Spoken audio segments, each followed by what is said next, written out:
Is just breathing, right? Wrong.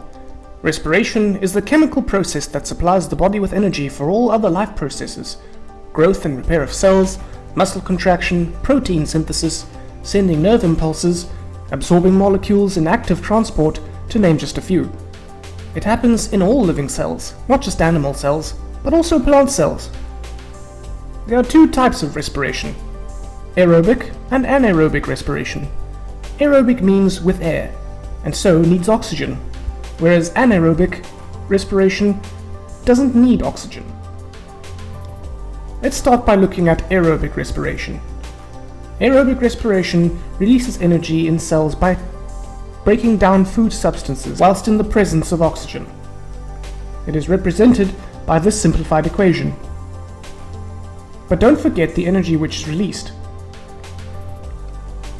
Glucose is broken down by oxygen to release the byproducts of carbon dioxide and water.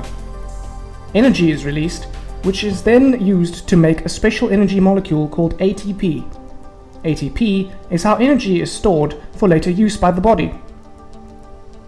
Aerobic respiration happens all the time in all cells, usually in the mitochondria. Animals get the oxygen needed from the air through their ventilation systems. Plants get their oxygen from the air through the stomata. Do you remember how photosynthesis works? Compare these two equations. You can hopefully see that aerobic respiration works in the opposite way to photosynthesis. Plants produce their food by photosynthesis and then through respiration release energy from it. But don't be confused. Whilst plants do release oxygen as a byproduct of photosynthesis, they don't necessarily take in this oxygen for respiration. They just take in any oxygen from the air. Plants respire throughout the day and night, as do animals, but they only photosynthesize during the day, when there is light available. So this is how aerobic, or with air, respiration works. You just need to remember that glucose is broken down in the presence of oxygen to release carbon dioxide, water, and energy.